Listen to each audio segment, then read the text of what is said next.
नमस्कार दोस्तों, उम्मीद है आप सब अच्छे होंगे। मेरा नाम प्रखर श्रीवास्तव है। स्वागत करता हूं आप सभी का गुरु घंटाल में। दोस्तों, इस वीडियो में आज हम 12 फरवरी 2021 के इम्पोर्टेंट करंट अफेयर्स को रिव्यू करेंगे। निकल पड़ते हैं आज के सफ़र पर और देखते हैं कि 12 फरवरी 2021 को देश में और विदेशों में कौन कौन सी घटनाएं घटीं। सबसे पहली न्यूज़ आती हुई ये कि हमारे देश की सेंट्रल गवर्नमेंट ने 27 फरवरी 2021 से 2 मार्च 2021 को लगने वाले द इंडिया टॉय फेयर 2021 का ऑफिशियल वेबसाइट लॉन्च कर दिया है और इस ऑफिशियल वेबसाइट का नाम है www.theindiatoyfair.in। चलिए, नेक्स्ट है दोस्तों कि मेघालय की पुलिस ने डिजिटल चालान के लिए एसबीआई के साथ एमओयू साइन किया है under the Shillong traffic police jurisdiction. अब मेघालय में कोई भी ट्रैफिक रूल्स वायलेट करेगा तो डायरेक्टली ई चालान उस तक पहुंच जाएगा और इसके लिए मेघालय पुलिस ने स्टेट बैंक ऑफ इंडिया के साथ एमओयू साइन किया है। नेक्स्ट, थोड़ा सा मेघालय के बारे में जान लेते हैं।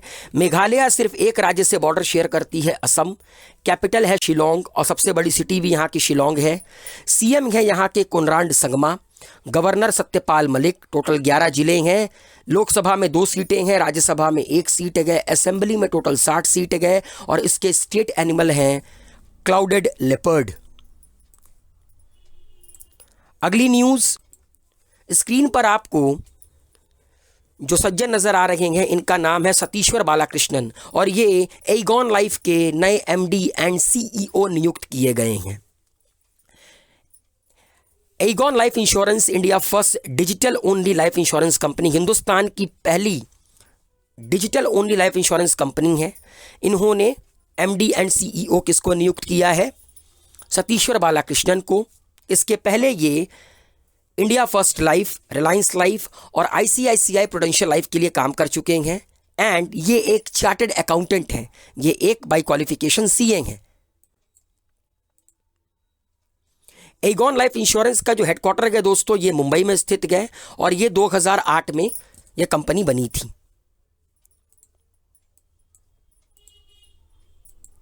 आरबीआई ने 8 फरवरी से 12 फरवरी फाइनेंशियल लिटरेसी वीक ऑर्गेनाइज किया था और इसका थीम था credit discipline and credit from formal institution, ताकि लोगों को ये मैसेज दिया जा सके कि फाइनेंशियल लिटरेसी क्या होती है, रुपए, पैसे, बैंक, क्रेडिट, डेबिट, इसके बारे में लोगों को जानकारियाँ प्राप्त हो पाएँ। क्योंकि हिंदुस्तान में अभी भी एक कहते नहीं है कि इनॉर्मस अमाउंट ऑफ पॉपुलेशन ऐसी है जिसको कि क्रेडिट, डेबिट, लोन, उसके बाद आपका क्या बोलते हैं बॉन्ड वगैरह, इनके बारे में ज़्यादा जानकारियां नहीं होती और अक्सर इसका खामियाजा उन्हें भुगतना पड़ता है। तो इसीलिए आरबीआई ने फाइनेंशियल लिटरेसी वीक लॉन्च किया 8 फरवरी से लेकर 12 फरवरी के लिए। न्यू डेवलपमेंट बैंक ने कमिट किया है $100 मिलियन का fund of funds in NIIF। The new development bank has committed to invest. New development bank ने कमिट किया है कि वो करीब करीब $100 मिलियन मतलब कि 727.6 करोड़ 727.6 करोड़ आपका इन्वेस्ट करेगी किसमें? National investment and infrastructure fund limited, funds of fund, NIIF fund of funds पे करीब करीब $100 मिलियन का लोन इन्वेस्ट करेगी new development bank.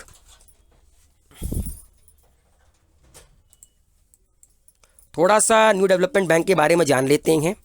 New development bank जब ब्रिक्स बना था तो ब्रिक्स के अंडर ये बैंक बनाया गया, ठीक है। हेडक्वार्टर इसका शंघाई में है और इसके प्रेसिडेंट हैं इस वक्त केवी कामत। तो ये याद रखिएगा। और हाँ, एक चीज़ और, जुलाई 2014 में बनी, फोर्स में आई जुलाई 2015 में। तो अक्सर प्रेसिडेंट के बारे में सवाल पूछा जा सकता है, अक्सर फाउंडिंग ईयर के बारे में सवाल पूछा जा सकता है। तो याद रखिएगा कि न्यू डेवलपमेंट बैंक 2014 में ट्रीटी साइन की गई, 2015 में फोर्स में आई। केवी कामत इसके प्रेसिडेंट है, इसका हेडक्वार्टर आपका शंघाई में है एंड बस इतनी सी जानकारी। नेक्स्ट वन, मनासा वाराणसी इस बार की VLCC Femina miss India world चुनी गई हैं। ये तेलंगाना की रहने वाली हैं और इन्होंने ये खिताब जीता। और इसके पहले 2019 में मनासा वाराणसी इन्होंने मिस इंडिया का भी खिताब जीता था। ठीक है, और ये अब मिस वर्ल्ड पेजियांट के लिए दिसंबर 2021 में compete करेंगी पूरे ऑल ओवर वर्ल्ड में। ये हैदराबाद में जन्मी। ये एक इंजीनियर हैं by profession and work as a financial information exchange analyst. ये काम कर चुकी हैं as a financial information exchange analyst. तो इंजीनियर आपको हर जगह नज़र आएंगे इन एवरी फील्ड, चाहे वो पीएम हो, सीएम हो, चाहे वो आपका ब्यूटी पेजिएंट क्यों ना हो। और कुछ इंफॉर्मेशन और, इस बार की मिस ग्रैंड इंडिया 2020 रही हरियाणा की Manika Sheokand and Miss India 2020 के रनर अप रही उत्तर प्रदेश की मान्या सिंह।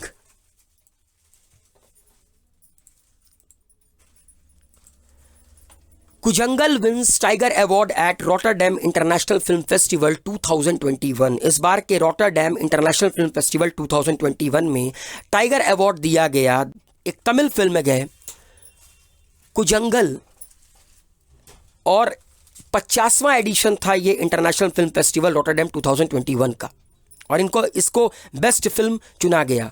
कुजंगल का मतलब होता है दोस्तों पीबल्स। इसको प्रोड्यूस किया था नयनतारा ने और डायरेक्ट किया था विनोद राज पीएस ने।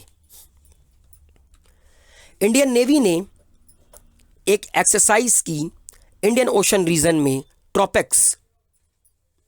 ट्रोपेक्स करके एक एक्सरसाइज है जिसको कहते हैं theatre level operational readiness exercise.